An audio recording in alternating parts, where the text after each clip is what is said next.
Hello everyone, मैं ममतेश गुप्ता। आज देखेंगे 6 class history NCERT chapter 10। Chapter का नाम है इमारतें, चित्र तथा किताबें। और इस चैप्टर से पहले हमने 1 से लेकर 9 तक चैप्टर कंप्लीट कर लिए हैं। अगर आपने अभी तक नहीं देखे हैं तो इसी वीडियो के डिस्क्रिप्शन में मैंने 2 प्लेलिस्ट की लिंक डाली है। पहली प्लेलिस्ट में आपको एमसीक्यू मिलेंगे और दूसरी प्लेलिस्ट में आपको थ्योरी मिलेगी। ठीक है, तो आप देख लेना कौन सी एमसीक्यू वाली प्लेलिस्ट है और कौन सी थ्योरी वाली है। आपको जो देखना है आप देख सकते हैं। जब आप प्लेलिस्ट ओपन करेंगे तो सबसे पहले आपको 8th क्लास की सारी वीडियो खुल के आएंगी, फिर 7th क्लास की आएंगी और उसके बाद में 6th क्लास की वीडियोस खुल के आएंगी, क्योंकि मैंने इसी क्रम में एनसीईआरटी कराई है तो इसी क्रम में खुल के आएंगे। और ये जो साइड में प्लेलिस्ट लगी हुई है ये सभी मैंने पढ़ाई है। 6 से 10 तक की ज्यादातर बुकों को मैंने कंप्लीट करा दिया। आपको जो भी देखना है आप मेरा चैनल ओपन करके प्लेलिस्ट वाले ऑप्शन पर क्लिक कर जो भी आपको प्लेलिस्ट देखनी है आप उस पर क्लिक कर देख सकते हैं। आइए शुरू करते हैं। इस चैप्टर में हम मेनली जानेंगे कि किस तरह की पहले इमारतें थी, ठीक है, किस तरह के बौद्ध स्तूप बनाए गए, किस तरह के मंदिरों की प्रणाली थी, ठीक है, और गर्भगृह किसे बोलते थे। सारी चीजें हम बहुत डिटेल में जानेंगे। जैसा कि आप जानते हैं मैं हमेशा आपको डिटेल में ही पढ़ाती हूँ। आइए देखते हैं। मरुत मरुत्सामी और लोहा स्तंभ। अब मरुत्सामी आज बहुत खुश है। पहिएदार कुर्सी में बैठकर उसका भाई उसे कुतुब मीनार दिखाता हुआ प्रसिद्ध लोहा स्तंभ के सामने लेके आया। ठीक है, ये इस बच्चे का नाम है मरुत्सामी। धूल से भरे पथरीले रास्तों से रैंप के सहारे जहां तक आना मुश्किल था, अपने अनुभव को मरुत्स्वामी कभी नहीं भूल पाएगा। अब देखो मरुत्स्वामी ने क्या क्या देखा वो बता रहे हैं। इसमें एनसीईआरटी बता रही है कि जो दिल्ली है, ठीक है, दिल्ली का एक मोहाली है। मोहाली में मोहाली में कुतुब मीनार खड़ी हुई है। ठीक है, कुतुब मीनार के परिसर में ही क्या है, एक लोहा का स्तंभ है। ठीक है, ये जो लोहा का स्तंभ है ये वाला है। जब भी आप कुतुब मीनार देखने जाएंगे तो साइड में ये लगा हुआ होगा। और ये जो लोहा का स्तंभ है ये किसी भी मुगल शासक ने नहीं बनवाया है। ठीक है, आपको गलत फहमी हो सकती है कि ये मुगल शासक ने बनवाया होगा, क्योंकि ये कुतुब मीनार के वहीं पर स्थित है। कुतुब मीनार के यहाँ पर ही लगा हुआ है। ये किसी चंद्र नाम के, इस पर अंकित है, कुछ लिखा हुआ है इस पर। तो ये किसी चंद्र नाम के शासक का जिक्र यहाँ पर देखने को मिलता है। और चंद्र से जैसे इसकी जांच हुई तो ऐसा संभावना जताई जा रही है कि ये चंद्रगुप्त सेकंड ने इसको बनवाया होगा। ठीक है, चंद्रगुप्त सेकंड, आपने गुप्त शासकों के बारे में पढ़ा था जब पिछले चैप्टर में, मैंने गुप्त शासक बताए थे बहुत डिटेल में। तो चंद्रगुप्त सेकंड जो था, जिसके दरबार में 9 प्रसिद्ध दरबारी रहा करते थे। मैंने आपको बताया था कालिदास है, वरामही है और आर्यभट्ट थे। ठीक है, बहुत सारे थे। तो ये जो 9 थे उनके शासन उसमें राज दरबार में ये उसी राजा के बारे में बात हुई है। ठीक है, और ये आश्चर्य की बात ये है कि ये लोहे का बना हुआ है और ये हजारों साल से ऐसे ही खड़ा हुआ है। इस पर कोई पेंट नहीं है, कोई कुछ नहीं है, उसके बाद भी इस पर जंग नहीं लगी है। ठीक है, आप देखो खुला हुआ खड़ा हुआ है। अगर आप खुला कोई भी लोहे की वस्तु छोड़ देंगे तो उस पर जाहिर सी बात है कि जंग लगी जानी है ना, लेकिन इस पर जंग नहीं लगी है। तो ये बहुत इंपॉर्टेंट है कि इतना शुद्ध लोहा उस समय पर कहाँ से आया और अभी तक उसमें जंग नहीं लगी है। ठीक है, तो ये सारी चीजें ये बताई जा रही हैं इस चैप्टर में। आइए देखते हैं शुरू से कि ये क्या बोला जा रहा है। धातु विज्ञान। प्राचीन भारतीय धातु वैज्ञानिकों ने विश्व धातु विज्ञान के क्षेत्र में प्रमुख योगदान दिया है। पुरातात्विक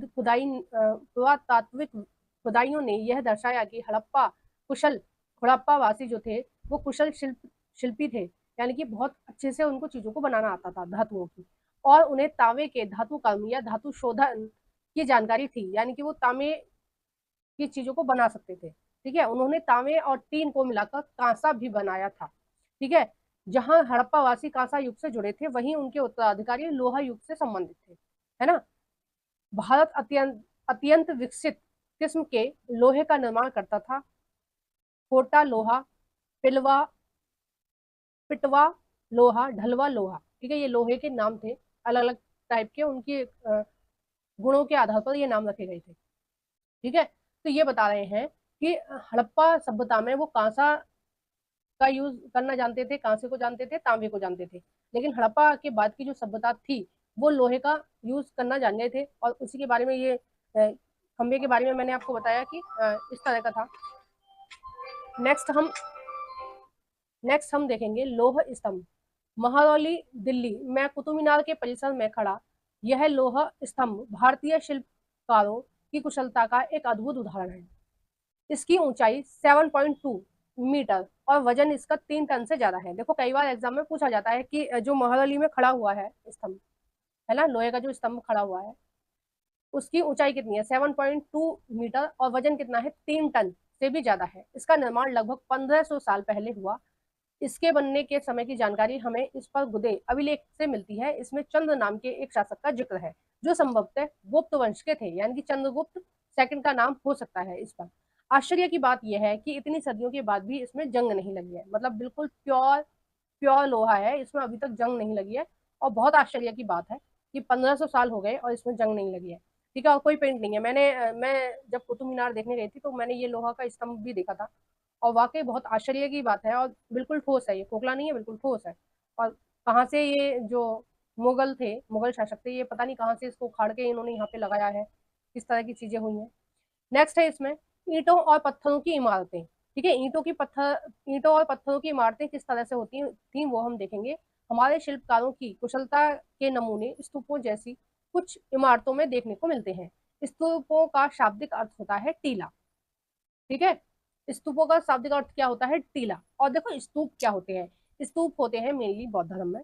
बौद्ध धर्म में क्या होता है कि जब उनके धर्मगुरु की मृत्यु हो जाती है, ठीक है, तो वो क्या करते हैं, उनके ही कुछ अवशेष जैसे हड्डियां हैं, राख है, या फिर कोई चीज वो जो इस्तेमाल करते थे जैसे लोटा है ना, कुछ भी चीज वो जो इस्तेमाल करते थे, उन चीजों को वो उनके प्रतीक के रूप में, उनकी निशानी के रूप में किसी स्थान पर उनको दबा देते हैं और ऊपर से उस पर मिट्टी डाल देते हैं, उसका एक टीला टाइप का बना लेते हैं।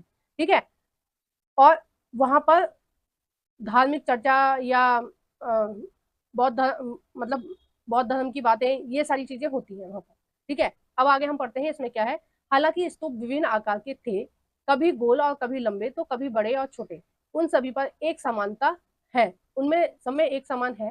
प्राय सभी स्तूपों के भीतर एक छोटा डब्बा रखा होता है। ठीक है, इन डब्बों में बुद्ध या उनके अनुयायियों, यानी कि जो महात्मा बुद्ध है, या तो उनकी कोई चीज वस्तु रखी हुई है, या फिर इन स्तूपों में उनके अनुयायियों, यानी कि बुद्ध धर्म के जो एक तरह से धर्म गुरु होते हैं, उनके बारे में भी हम बोल सकते हैं, के शरीर के अवशेष जैसे दांत, हड्डी या राख, या उनके द्वारा प्रयुक्त की गई कोई भी कीमती पत्थर या कोई कीमती चीजें, सिक्के आदि रखे होते हैं। ठीक है, ये जो चीजें रखी होती हैं इसको क्या बोलते हैं, हम इसको बोलते हैं धातु मंजूषा। ठीक है, ये इंपॉर्टेंट है, कई बार एग्जाम में पूछा जाता है कि धातु मंजूषा क्या होता है। तो कोई भी जो महात्मा बुद्ध है उनकी निशानी या उनके अनुयायी, यानी कि जो बौद्ध धर्म के जो गुरु हैं या धर्म गुरु हैं, उनकी कोई भी निशानी इस बॉक्स में रखी होती है, और उस बॉक्स को क्या बोलते हैं, धातु मंजूषा। प्रारंभिक स्तूप धातु मंजूषा के ऊपर रखा मिट्टी का ढीला होता था। ठीक है, अब देखो ये गोल गोल सा आपको पीछे में नजर आ रहा होगा। ठीक है, आगे में ये खड़ा हुआ है, आगे की तरफ ये खड़ा हुआ है, और बिल्कुल पीछे की तरफ ये गोल गोल सा मिट्टी का टीला है। ये क्या है कि इसके नीचे कुछ जो निशानियां हैं, कुछ जो चीजें हैं जो गुरुओं से संबंधित है या बुद्ध से संबंधित है, वो रखी हुई है अंदर। ठीक है, उसके ऊपर इन्होंने ये मिट्टी डाली हुई है और इसको गोल गोल ऐसे करके करा गया है। तो पहले तो ये मिट्टी ही डली होती थी, बाद में क्या होने लगा कि इस मिट्टी को कवर किया जाने लगा, ताकि धूल की वजह, मतलब हवा की वजह से ये सारी जो मिट्टी है उड़ ना जाए या कम ना हो जाए। तो इसको फिर क्या किया जाने लगा कि इस पर ईंटें लगाई जाने लगी। ठीक है, तो इस तरह के स्तूप होते थे गुम्मद नुमा। ठीक है, नेक्स्ट है इसमें मंजूषा के ऊपर रखा मिट्टी का टीला होता था। बाद में टीले को ईंट से ढक दिया गया, और बाद के काल में उस गुम्बद नुमा ढांचे को तराशते हुए पत्थरों से ढक दिया गया। ठीक है, मतलब जैसे जैसे विकास होता रहा वैसे वैसे सारी चीजें चेंज होती रहती हैं। ठीक है, नेक्स्ट है इसमें प्राय स्तूपों के चारों ओर परिक्रमा करने के लिए एक व्रत पथ होता है। अब देखो ये जो धातु मंजूषा है, यानी कि ये जो चीजें रखी हुई हैं उसके ऊपर ये गोल गोल है, इसकी परिक्रमा करने के लिए एक रेलिंग टाइप की बनाई जाती है। ठीक है, मतलब चारों तरफ एक बाउंड्री टाइप की बनाई जाती है जहां पर क्या करते हैं, परिक्रमा करते हैं। उस परिक्रमा का जो वृत्ताकार पथ होता है, वृत्ताकार मतलब जो गोल गोल जो राउंड, मतलब गोल गोल जो परिक्रमा लगाने वाली स्थान होता है, उसको बोलते हैं हम प्रदक्षिणा पथ। ठीक है, क्या होता है प्रदक्षिणा पथ, क्या होता है, स्तूप के चारों ओर परिक्रमा करने के लिए एक वृत्ताकार पथ होता है जिसे प्रदक्षिणा पथ कहते हैं। इस रास्ते को रेलिंग से घेर दिया जाता था, जिसे वेदिका कहते थे। ठीक है, जो रेलिंग होती थी उसको क्या बोलते थे, वेदिका। अब देखो ये आप देख पा रहे होगे कि ये एक बाउंड्री टाइप की लगी हुई है, ये देखो ये जा रही है बाउंड्री टाइप की, ये इस तरह से जा रही है ना। तो ये जो बाउंड्री है ये एक तरह का रास्ता है जिसको क्या बोलते हैं, वेदिका। ठीक है, और जिस रास्ते पे चल रहे हैं उसको बोलते हैं प्रदक्षिणा पथ। ठीक है, नेक्स्ट है इसमें, वेदिकाओं में प्रवेश द्वार बने होते थे, रेलिंग तथा तोरण प्राय मूर्ति कला और सुंदर आकृतियों से सजे होते थे। देखो ये क्या है, तोरण है ये, इसमें एंट्री करने का है ये, यहाँ से हम एंट्री लेंगे अंदर जाने के लिए स्तूप में। ठीक है, नेक्स्ट है इसमें, जैसे हिंदू धर्म में मंदिर बोलते हैं ना, और बौद्ध गुरुद्वारे बोलते हैं कौन से, सिख धर्म में, है ना, मस्जिद बोलते हैं मुस्लिम धर्म में। उसी तरह से बौद्ध धर्म में जो पूजा का स्थान होता है या धार्मिक चर्चा का या भगवान से कनेक्ट करने का जो स्थान होता है उनको हम स्तूप बोलते हैं। ठीक है, जैसे कुछ लोग नहीं जानते होंगे कि स्तूप होते क्या हैं, तो स्तूप होते हैं जैसे हिंदू धर्म में मंदिर होते हैं वैसे ही बौद्ध धर्म में स्तूप होते हैं। ठीक है, तो आप समझ पा रहे होंगे, जैसे मुस्लिम धर्म में मदर वो होते हैं, क्या बोलते हैं, मस्जिद होती है, उसी तरह से जो बौद्ध धर्म होता है उसमें स्तूप होते हैं। तो आप समझ पा रहे होंगे कि स्तूप क्या होता है। नेक्स्ट हम पहले इसको देखेंगे कि ये क्या है, सांची का महान स्तूप। ठीक है, मध्य प्रदेश, ये कहाँ है, सांची का महान स्तूप है, और बहुत जगह इसके बारे में मिलता है। और इसके बारे में लिखा हुआ है, इस तरह के स्तूप का निर्माण कई सौ साल तक चलता रहा। इस स्तूप में ईंट का प्रयोग संभवतः अशोक के जमाने का है, जबकि रेलिंग और प्रवेश द्वार बाद के शासकों के काल में जोड़े गए हैं।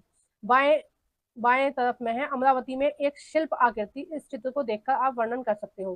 देखो कितनी सुंदर आकृति बनाई है, ये पत्थर पे है, शिल्प का मतलब होता है पत्थर पर बनाई हुई आकृति। ठीक है, शिल्प आकृति, और देखो कितनी अच्छी यहाँ पर नकाशी की गई है कि एक युद्ध टाइप का कुछ सीन दिखाया गया है। ये हाथी हैं और हाथी अपने हाथ पैरों से मतलब अपने पैरों से इंसानों को कुचल रहे थे। वो ये नीचे एक इंसान है यहाँ पर। ठीक है, यहाँ पर युद्ध टाइप का कुछ दिखाया गया है। ठीक है, और हाथी जाते हुए दिखाए गए हैं। और ऊपर ये क्या है, ये पूजा की अवस्था में खड़े हुए हैं, शांति की अवस्था में खड़े हुए हैं। ठीक है, ये कुछ अलग अलग तरह की चीजें एक ही फ्रेम में दिखाई गई हैं। ठीक है, नेक्स्ट हम देखते हैं चित्र 7, पृष्ठ 89 में अमरावती ढूंढो। 2000 यहाँ कभी एक संभवतः स्तूप हुआ करता था। लगभग 2000 साल पहले इस स्तूप को सजाने के लिए शिलाओं पर चित्र उकारे गए। ठीक है, ये चीज दिखाई गई कि देखो पहले ये इस तरह के युद्ध वगैरह हो रहे हैं, और जब हम बौद्ध धर्म में को अपनाते हैं या हम बुद्ध से जुड़ते हैं तो हम सच्चाई से जुड़ते हैं, हम भगवान से जुड़ते हैं, ईश्वरीय शक्ति से जुड़ते हैं, और इस तरह की जो चीजें हैं ये हम नहीं करते हैं, जो गलत चीजें हैं नहीं करनी चाहिए, लड़ाई वगैरह। ठीक है, नेक्स्ट है इसमें, कई बार पहाड़ियों को काटकर बनावटी गुफाएं बनाई गई। इस तरह की कई गुफाओं को मूर्तियों और चित्रों द्वारा सजाया गया था। इस काल में कुछ आरंभिक हिंदू मंदिरों का भी निर्माण कराया गया। इन मंदिरों में विष्णु, अब देखो ध्यान रखना, जो आरंभिक मंदिर थे उनमें कौन कौन से देवी देवता थे, विष्णु थे, शिव थे और दुर्गा। ठीक है, ये 3 देवता थे। हड़प्पा सभ्यता में कौन कौन से थे, सोम थे, इंद्र थे, है ना, सोम और इंद्र की पूजा होती थी वहां पर, और 3 देवता थे। तीसरा आप कमेंट बॉक्स में बताएंगे कि तीसरा देवता कौन सा था वहां पर। ठीक है, यहाँ पर जो देवता थे वो विष्णु थे, शिव थे और दुर्गा थे। ये कृष्ण भगवान जो है, ये कृष्ण भगवान और राम भगवान जो है वो विष्णु भगवान का ही अवतार माने जाते हैं। ठीक है, तो इन देवी देवताओं की यहाँ पर पूजा होती थी। मंदिरों का सबसे महत्वपूर्ण भाग होता है गर्भगृह। ठीक है, गर्भगृह क्या होता है, जहाँ मुख्य देवी या देवता की मूर्ति को रखा जाता है। कभी भी आपने मंदिर के अंदर गए होंगे तो आपने ये देखा होगा कि आप अंदर जब जाते हो तो एक स्थान ऐसा होता है जहाँ पर एक विशेष मूर्ति रखी होती है। ठीक है, और उस विशेष मूर्ति की ही ज्यादा पूजा होती है। जैसे मान लो शिव का मंदिर है, ठीक है, शिव जी भगवान का मंदिर है, तो वहां पर शिव जी की जो मूर्ति है बाकी देवी देवताओं से अलग रखी होगी। ठीक है, अंदर की साइड होगी, और बाहर की तरफ और बाकी की जो देवी देवता होंगे उनकी। उसी तरह से कृष्ण भगवान का मंदिर है, यानी जिस भी भगवान का मंदिर होता है तो मुख्य मूर्ति उनकी होती है, और एक अलग स्थान पे रखी होती है, उसको बोलते हैं गर्भगृह। हर मंदिर में होता है ये आज भी। ठीक है, हिंदू देवी देवताओं का जो भी मंदिर होते हैं वहाँ आज भी होता है, और वहाँ नॉर्मल इंसान नहीं जा सकते हैं पूजा करने के लिए। जो गर्भगृह में वही पंडित होते हैं जो मंदिर के पंडित होते हैं।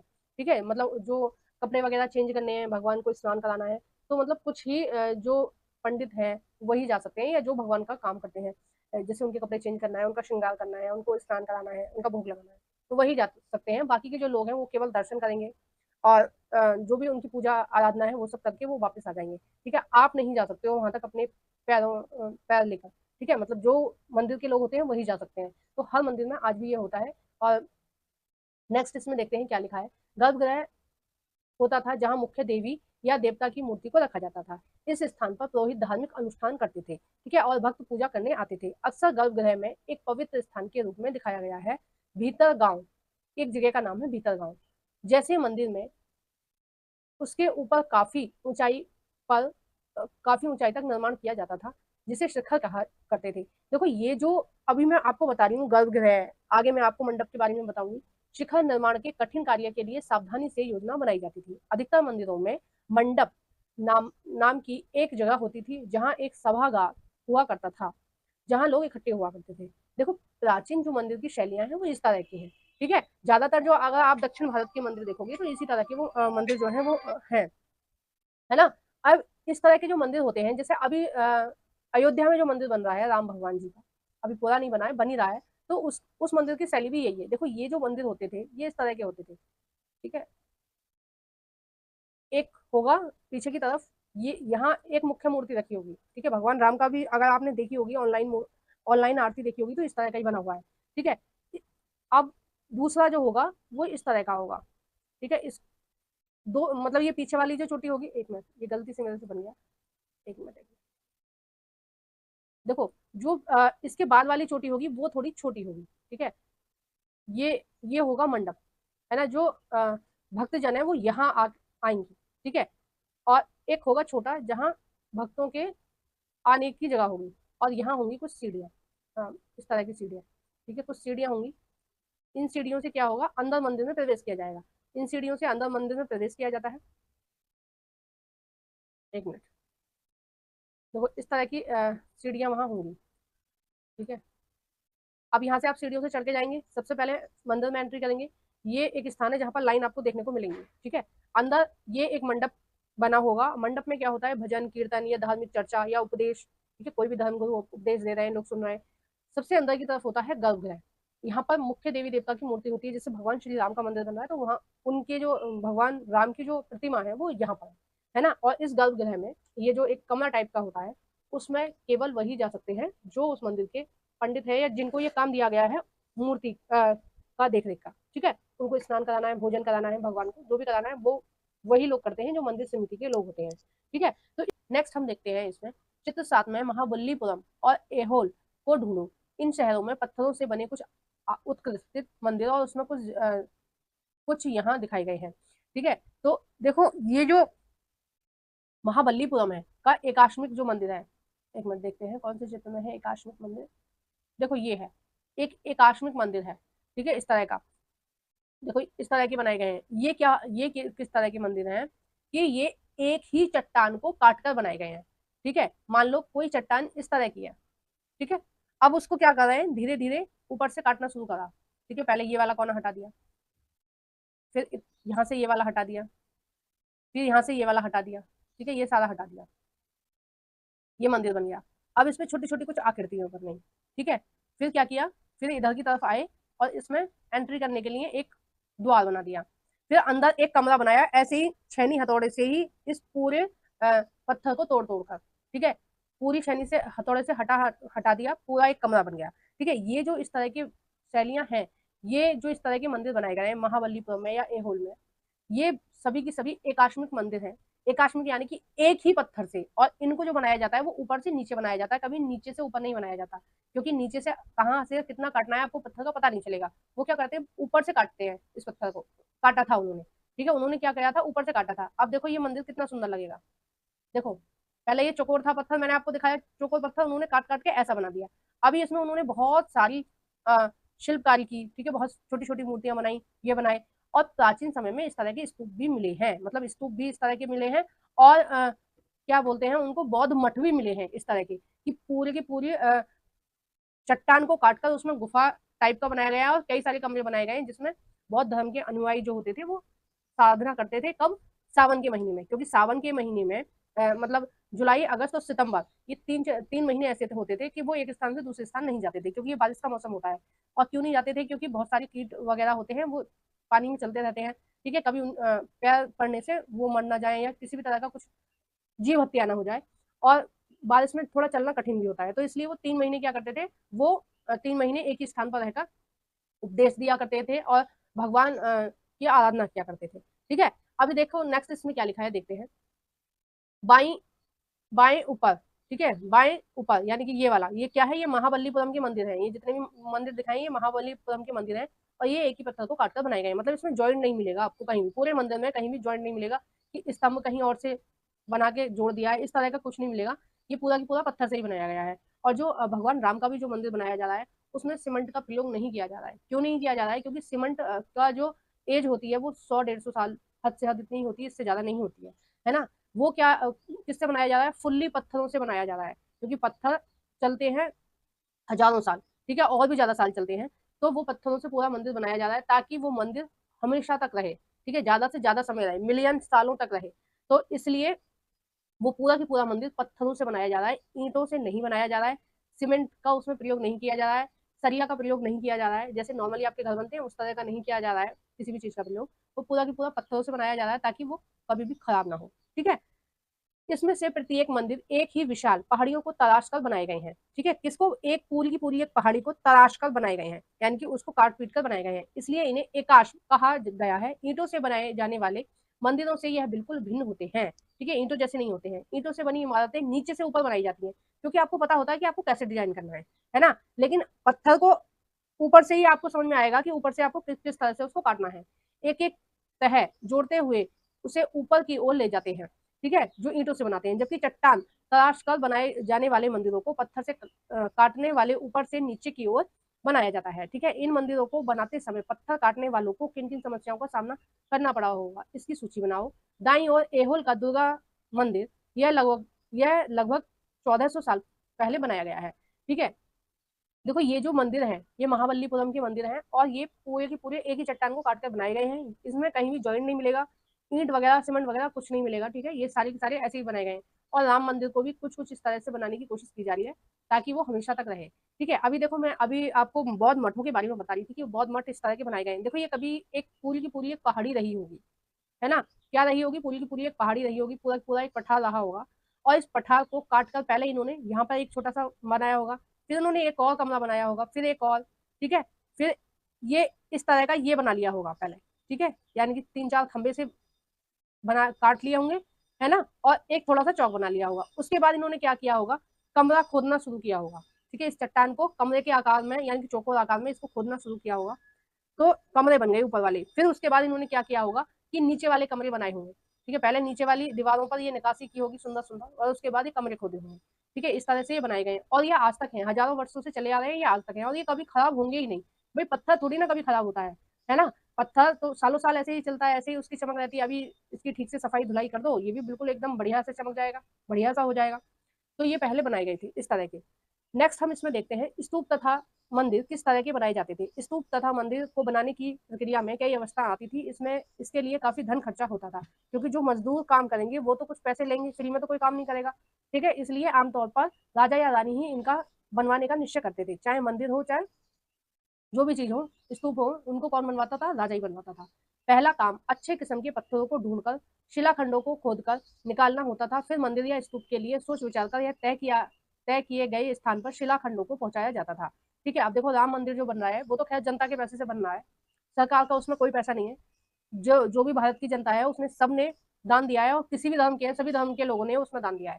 मैं ये नहीं कहूंगी केवल हिंदू धर्म के ही लोगों ने दान दिया है, सभी धर्मों के लोगों ने दान पहुंचाया है वहां तक मंदिर के लिए। और मंदिर बन रहा है और पूरा की पूरा जनता के पैसे से बन रहा है, सरकार की देखरेख में बन रहा है। तो ये जो काम है किसी एक आदमी का नहीं हो सकता, इतना भव्य मंदिर बनवाने का, है ना। तो ये जो काम है ये या तो वो राजा करे, राजा या महाराजा करें, वो भी कहाँ से करते हैं, वो भी जनता के पैसे से करते हैं, वो टैक्स के पैसे से करते हैं। यहाँ पर डायरेक्ट पैसा लिया गया है, मतलब जिसकी भी इच्छा है दान दिया है सभी लोगों ने अपनी स्वेच्छा से, जबरदस्ती किसी से नहीं की गई है। नेक्स्ट है इसमें पहला काम अच्छे किस्म के, ये हमने देख लिया।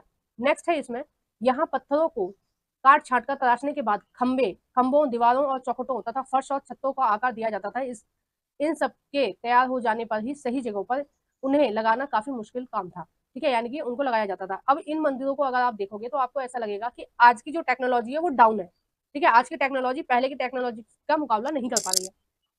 अब देखो कितने एक साल पत्थर काटे गए हैं, ऐसा नहीं लगा कि जैसे किसी मशीन से काटे गए हैं ये, है ना। तो अगर आज की टेक्नोलॉजी को देखो, मैं देखती हूँ पुराने मंदिरों को, तो मुझे ऐसा लगता है कि पहले ज्यादा टॉप क्लास इंजीनियर थे, ठीक है, पहले ज्यादा अच्छे इंजीनियर थे, आर्किटेक्चर थे, सारी चीजें अब से ज्यादा अच्छी थी पहले। लेकिन जो बीच बीच में ये मुगल आए या फिर ये अंग्रेज आए, इन्होंने हमारी पूरी संस्कृति नष्ट कर दी, हमारा धर्म पूरा तहस नहस सही कर दिया है। ठीक है, आज भी लोगों के ऊपर वेस्टर्न कल्चर सवाल है, उसकी वजह यही है जो अंग्रेज आए, अगर अंग्रेज नहीं आते तो लोगों के दिमाग में ये इंग्लिश की इतनी कीमत नहीं होती, ठीक है, हिंदी बर्बाद नहीं होती। तो ये सारी जो चीजें कहीं ना कहीं बाहर के लोगों की वजह से खराब हो गई।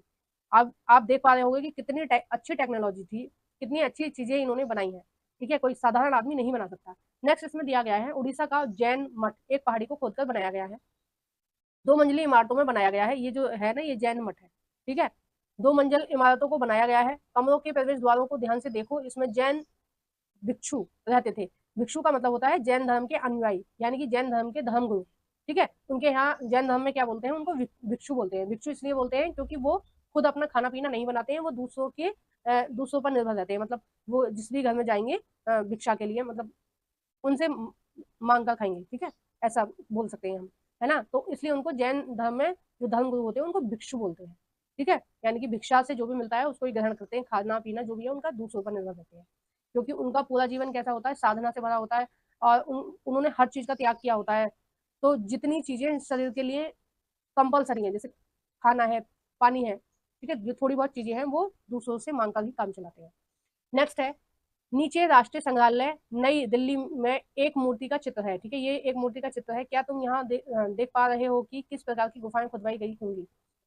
देखो ये गुफा का चित्र है जिसमें से ये मिला है, और ये जो चित्र है गुफा का है, और आप देखिए कि गुफा के अंदर इतनी सुंदर नकाशी की गई है, ये इतनी सुंदर चित्र और आकृतियां बनाई गई हैं, और ये संभवतः वो जलाकर बनाई गई होंगी, मसाल जलाकर, ठीक है, जैसे जो काम आजकल कैंडल करती हैं, बड़ी बड़ी मोमबत्तियां करती हैं कह सकते हैं हम, या लालटेन हम यूज करते हैं, उस तरह पहले मसाल जलती थी, और मसालों में ये बनाए गए हैं, मतलब अंधेरे में भी इतनी सुंदर नक्काशी की गई है। इस तरह के शानदार ढांचों का निर्माण करने वाले शिल्पकारों को सारा खर्च संभवतः राजा रानी ही देते होंगे, ठीक है। इसके अतिरिक्त इन स्तूपों या मंदिरों में आने वाले भक्त जो उपहार साथ में लाते थे, उससे इमारतों की सजावट की जाती थी, जैसे हाथी के दांतों के काम वाले श्रमिकों के संघ ने सांची के एक अलंकृत प्रवेश द्वार या तोरण को बनाने का खर्चा दिया था, ठीक है। यानी कि भक्त भी कई बार कुछ चीजें ऐसी लाते थे जिससे मंदिर को या स्तूप को सजाया जा सके। इसकी सजावट के लिए पैसे देने वाले व्यापारी, मेन जो दान वगैरह करते थे वो कौन करते थे, व्यापारी करते थे। कृषक यानी कि किसान करते थे। माला बनाने वाले, इत्र बनाने वाले, लोहार यानी कि जो लोहे का काम करते हैं, किवाड़ चौखट जो भी बनाते हैं वो, सुनार यानी कि जो सोना चांदी का काम करते हैं वो वाले, तथा ऐसे कई स्त्री पुरुष शामिल थे जिसमें जिनके नाम खंबे तथा रेलिंगों पर लगे हुए हैं, ठीक है। यानी कि सभी ज्यादातर लोग जो जो भी कुछ काम करते थे वो दान पुण्य किया करते थे इन सारी चीजों के लिए। नेक्स्ट देखने को मिलता है यहाँ पर, तथा दीवारों पर खुदे हैं, इसलिए तुम इन स्थानों को देखने जाओगे तो याद रखना कि कितने सारे लोगों ने इनमें बनाने में सजाने में अपना योगदान दिया था, ठीक है। चित्रकला के बारे में देखते हैं। अब तक तो हमने देखा स्थापत्य कला, यानी कि पत्थरों पर जो जिस तरह की कलाकृतियां बनाई गई हमने उसके बारे में देखा। अब हम देखेंगे चित्रकला के बारे में। चित्रकला के बारे में क्या क्या चीज दी हुई है।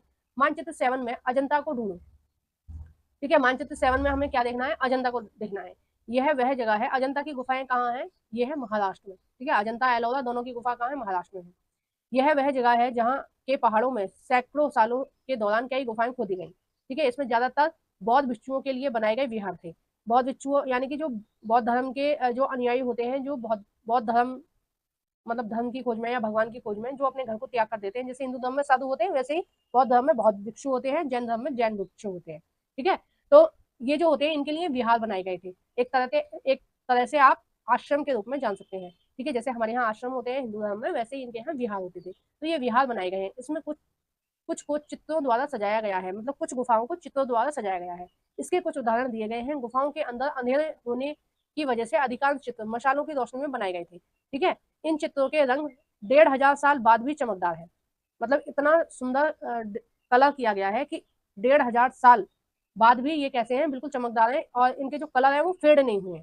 ये रंग पौधे या खनिजों से बनाए गए होते, जैसे सोने से बनाया गया होगा, चांदी का कलर बनाया गया होगा, है ना, तो वो फेड होएगा ही नहीं कभी भी। और जैसे पीतल का पीला कलर बनाया गया होगा, है ना, सफेद कलर के लिए चांदी यूज की गई होगी, सोना यूज किया गया होगा, या फिर कुछ विशेष प्रकार के फूल और पत्तियों से कलर बनाए गए होंगे। इन महान आकृतियों को बनाने वाले कला का अज्ञात है, क्योंकि अब इतिहास में कहीं भी इनका नाम नहीं है, कहीं भी दीवारों पर इनका नाम नहीं लिखा है, इसलिए कोई इनको नहीं जानता कि ये किसने बनाए होंगे। अजंता के चित्र, तुम्हें इसमें से प्रत्येक चित्र में जो दिख रहा है उसका वर्णन करो। अब देखो हमें क्या दिख रहा है, इतनी सुंदर प्रतिमा बनाई गई है, ठीक है, उसमें कलरिंग वगैरह की गई है। आप देखिए कितनी सुंदर डिजाइन बनाई गई है ना। और ये कहाँ बनाई गई है, गुफाओं में अंदर, और बिल्कुल अंधेरा आया उन गुफाओं में, वहां बनाई गई है। ठीक है, नेक्स्ट टॉपिक है आपका पुस्तकों के बारे में, जो कि बहुत इंपॉर्टेंट है। अभी वीडियो लंबी हो रही है, इसलिए हम जो पुस्तक है उनके बारे में नेक्स्ट वीडियो में देखेंगे। और इसका जो सेकंड पार्ट है उसको देखना बिल्कुल भी नहीं भूलना है, क्योंकि बहुत ज्यादा इंपॉर्टेंट है। इसमें कबीरदास जी ने, सॉरी, कालिदास जी ने जितनी भी पुस्तक लिखी है सबके बारे में हम इसमें पढ़ेंगे। तमिल साहित्य के बारे में पढ़ेंगे कि तमिल में कौन कौन सी बुक मिली, मणि मेखलाई, ठीक है, कालिदास ने कौन कौन सी पुस्तक लिखी, पुराणों के बारे में हम पढ़ेंगे। ठीक है, और मेन जो सबसे ज्यादा इंपॉर्टेंट है और सबसे ज्यादा एग्जाम में पूछा जाता है, वो पूछा जाता है आर्यभट्ट जी के बारे में। देखिए पंचतंत्र की कहानियां, जातक कथाओं के बारे में, ये सारी की सारी हम चीजें देखेंगे पुस्तकों के बारे में। ठीक है, आर्यभट्ट के बारे में देखेंगे, शून्य की खोज किसने करी, किस तरह से चीजें हुई, आर्यवेद के बारे में, ये सारी किताबों के बारे में बहुत अच्छे से डिस्कस करेंगे। इसलिए सेकंड पार्ट देखना बिल्कुल नहीं भूलना है। अगर आप इस वीडियो को बाद में देख रहे हैं, कुछ महीनों बाद, कुछ सालों बाद देख रहे हैं, तो इसी वीडियो के प्लेलिस्ट में जो इसी वीडियो के डिस्क्रिप्शन में जो प्लेलिस्ट पड़ी हुई है उस पर क्लिक कर इसका आप सेकंड पार्ट भी देख सकते हैं। आपको वीडियो कैसी लगी है प्लीज कमेंट बॉक्स में बताइएगा। वीडियो को जरूर से लाइक कर देना। जो भी फ्रेंड आपके 6 से 10 तक की एनसीईआरटी पढ़ना चाहते हैं, ठीक है, उन सभी फ्रेंडों के साथ मेरी इस वीडियो को शेयर कर देना। 10 क्लास तक कंप्लीट करने के बाद मैं 11th और 12th की भी एनसीईआरटी कंप्लीट कराऊंगी। थोड़ी धीरे धीरे गति चल रही है, क्योंकि मैं अकेले ही वीडियो बनाना, एडिट करना, टाइप करना सब कुछ अकेले ही मैनेज कर रही हूँ, तो थोड़ा सा टाइम लगता है। तो अगर अभी तक आपने चैनल को सब्सक्राइब नहीं किया है तो प्लीज मेरे यूट्यूब चैनल को सब्सक्राइब कर लीजिए, फेसबुक पर फॉलो कर लीजिए, इंस्टाग्राम पर फॉलो कर लीजिए, ठीक है, और टेलीग्राम को ज्वाइन करना बिल्कुल नहीं भूलना है। वहां पर आपको डेली क्विज मिलती है, जिससे आपकी प्रैक्टिस होती रहती है, एनसीईआरटी से रिलेटेड, एसएसटी से रिलेटेड सारे क्वेश्चन आंसर आपको देखने को मिलते हैं। Thank you for watching everyone.